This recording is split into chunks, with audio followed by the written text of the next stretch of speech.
Shanghai cooperation organisation का 22वां शिखर सम्मेलन Samarkand Uzbekistan की राजधानी में शुरू होने जा रहा है। भारत के प्रधानमंत्री कुछ ही देर बाद फ्लाइट पकड़ के समरकंद जाने वाले हैं। वहां पर उनकी अहम मुलाकातें अलग अलग देशों के प्रेसिडेंट से होने वाली हैं। इसमें से मोस्ट इंपॉर्टेंट जो मुलाकात होगी वो होगी, अगर होगी तो शी जिनपिंग के साथ होगी, रूस के राष्ट्रपति व्लादिमीर पुतिन के साथ होगी और मेरा यह मानना है कि ईरान के साथ भी जो वार्ता होगी वो भी बहुत अहमियत रखेगी।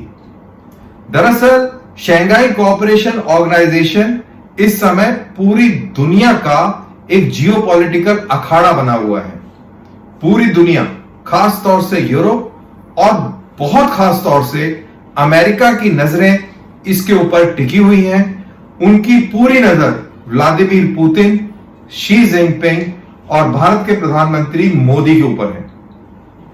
आपकी जानकारी के लिए शंघाई कोऑपरेशन ऑर्गेनाइजेशन दरअसल इस पूरी दुनिया का 60% भूभाग को रिप्रेजेंट करने वाला चाइनीज बेस्ड ऑर्गेनाइजेशन है। शंघाई कोऑपरेशन ऑर्गेनाइजेशन एक यूरेशियन पॉलिटिकल, इकोनॉमिक और सिक्योरिटी संबंधित ऑर्गेनाइजेशन है। अगर इसको ज्योग्राफी और पॉपुलेशन के लिहाज से देखा जाए तो ये दुनिया का सबसे बड़ा ऑर्गेनाइजेशन है।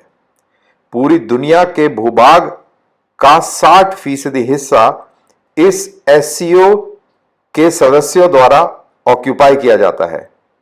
वहीं इन मुल्कों में दुनिया की 40% आबादी रहती है और साथ के साथ 30% ग्लोबल जीडीपी भी इन्हीं मुल्कों का हिस्सा है। एससीओ के 8 सदस्य हैं: China, India, Kazakhstan, Kyrgyzstan, Pakistan, रूस, तजाकिस्तान, उज्बेकिस्तान और ईरान।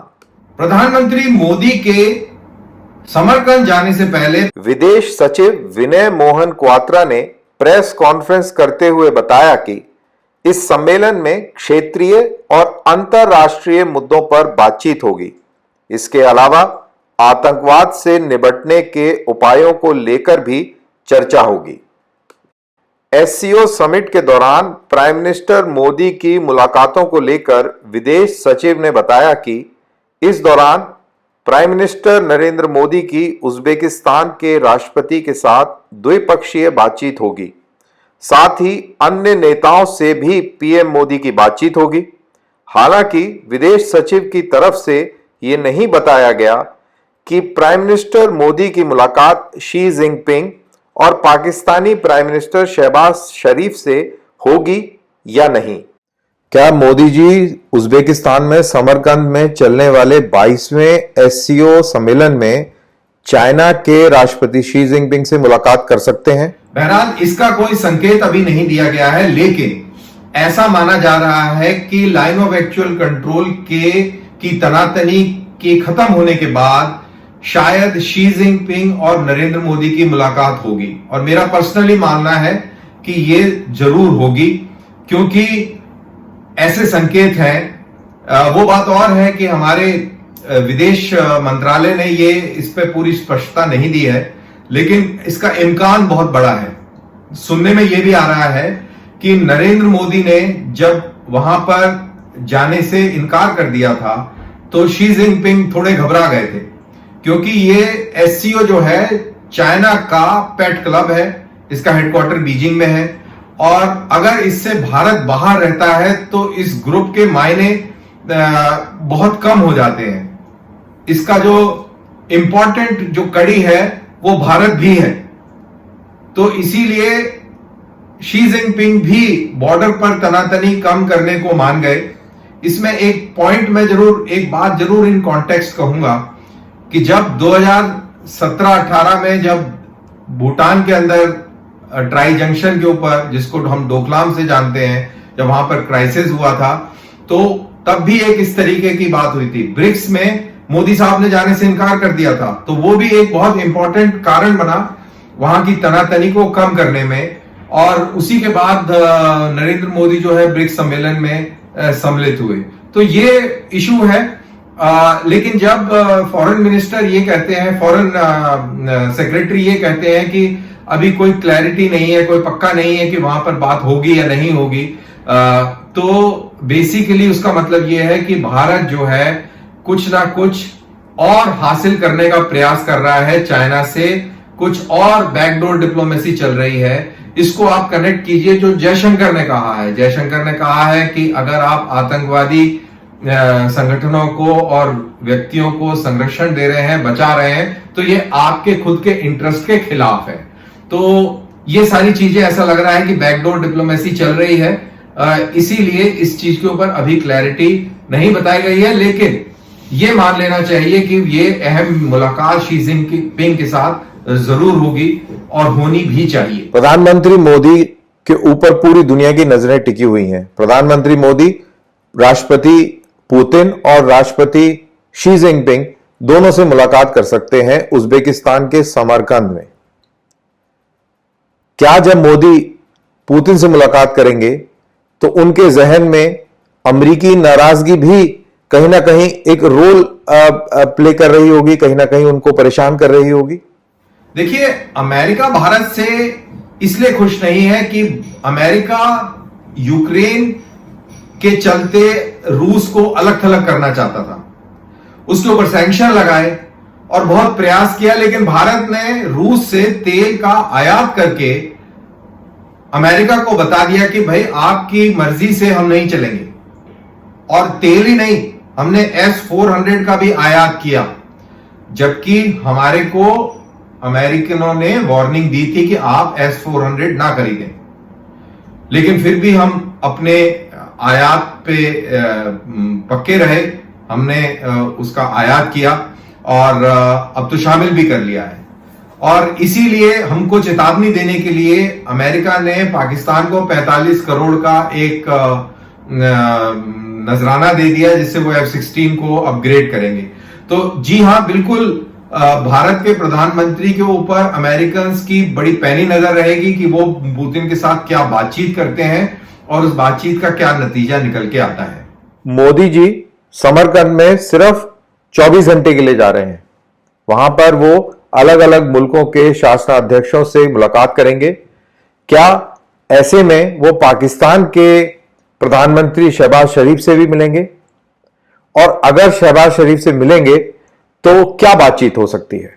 मेरा यह मानना है कि शहबाज शरीफ वहां होंगे और उनसे चलते फिरते दुआ सलाम हो जाए तो हो जाए, लेकिन एक बायलैटरल मीट उनके साथ हो जाए ये मेरे को नहीं लगता, क्योंकि पाकिस्तान ने अभी तक आतंकवाद के खिलाफ अपनी स्टेट पॉलिसी को त्यागा नहीं है।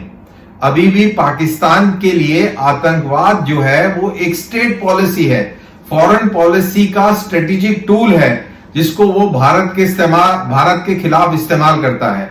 और भारत की नीति बिल्कुल सही है कि जब तक आप आतंकवाद फैलाते रहेंगे तब तक आपसे कोई भी बातचीत नहीं करी जाएगी।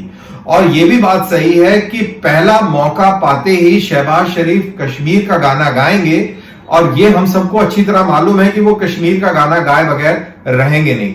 तो पाकिस्तान का जहां तक सवाल है, कोई ज्यादा वैल्यू नहीं है, उसका बहुत ही बुरा हाल है, आर्टिफिशियल स्टेट है, और आर्टिफिशियल स्टेट की असलियत और कलई जो है खुलती जा रही है, सारी दुनिया को उसकी असलियत पता लगती जा रही है। और जब इस आर्टिफिशियल स्टेट को आर्टिफिशियली जिंदा रखने का प्रयास जो पिछले 75 सालों में अमेरिका और पश्चिमी मुल्कों ने किया है, अब जब उन लोगों ने अपने हाथ पीछे कर लिए हैं, तो ये आर्टिफिशियल स्टेट अब धीरे धीरे कोलैप्स होते चले जा रहा है। तो इसकी कोई इतनी अहमियत नहीं है। मेरे को नहीं लगता कि नरेंद्र मोदी शहबाज शरीफ से बायलैटरल लेवल पर मुलाकात करेंगे। अब जब ये बात इस जियोपॉलिटिक्स की हो रही हो, तो मेरा ये मानना है कि शी जिनपिंग और पुतिन, इन सब से के अलावा एक बहुत अहम मुलाकात जो होगी वो ईरान के राष्ट्रपति के साथ होगी, क्योंकि भारत चाहता है कि छाबहार को एक दूसरे लेवल पर ऑपरेशनलाइज किया जाए, जिसके अंदर रूस भी शामिल हो, जिसके अंदर सेंट्रल एशियन रिपब्लिक्स भी शामिल हो। तो सेंट्रल एशियन रिपब्लिक से कनेक्टिविटी के लिए ईरान का रास्ता भारत के लिए सबसे मुनाफे वाला है, सबसे सुरक्षित है। और इस संदर्भ में ईरान के राष्ट्रपति से बातचीत मेरे ख्याल से सबसे ज्यादा अहम होगी। इनफैक्ट अगर अहमियत की बात करें तो सबसे अहम बातचीत होगी वो ईरान के साथ होगी। उसके बाद रूसी राष्ट्रपति के साथ बातचीत की अहमियत होगी, फिर चीन के साथ जो बातचीत होगी उसकी अहमियत होगी, और जहां तक पाकिस्तान का सवाल है बातचीत नहीं होगी। और अगर चलते फिरते दुआ सलाम हो जाती है तो सिवाय फोटो अपॉर्चुनिटी के और एक थोड़ी देर के लिए हेडलाइंस बनने भर के लिए जरूर उसकी अहमियत होगी, रिटोरिक वैल्यू होगी थोड़ा उस तरीके से, अदरवाइज कोई वैल्यू नहीं होगी। तो ये मेरे को लगता है कि सबसे इंपॉर्टेंट जो बातचीत होगी हमारी वो ईरान के साथ, फिर रशिया के साथ, फिर चीन के साथ। उधर जयशंकर ने भी एक बयान दिया है। जयशंकर ने कहा है कि लाइन ऑफ एक्चुअल कंट्रोल पर एक समस्या जरूर खत्म हुई है, लेकिन साथ ही साथ उन्होंने यह भी बात कही कि जब यूनाइटेड नेशंस के अंदर किसी संगठन, किसी व्यक्ति या किसी और संस्थान को terrorist state, terrorist individual, terrorist organization करार दिया जाता है तो वो छोटी राजनीति से उठकर ऊपर होता है, उससे नुकसान सारी दुनिया को होता है। और जो लोग ऐसे लोगों का समर्थन करते हैं राजनीति के चलते, वो दरअसल अपनी रेपुटेशन को और अपना ही नुकसान कर रहे हैं। उनका इशारा चीन की तरफ था।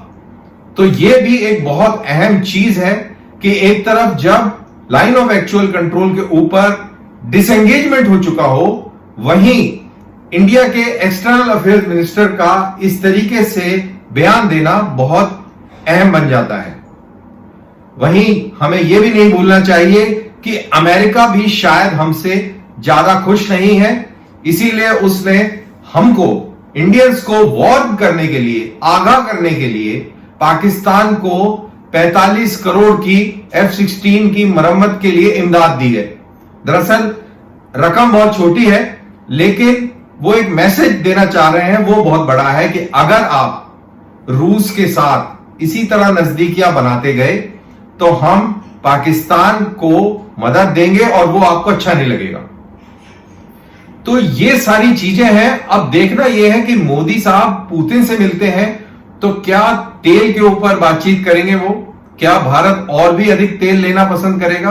क्योंकि हमें यह नहीं भूलना चाहिए कि अभी भारत रूस से 25% सस्ता तेल ले रहा है, और भारत जैसी अर्थव्यवस्था को जो कि तेल पर निर्भर है, ये एक बहुत बड़ी रकम है।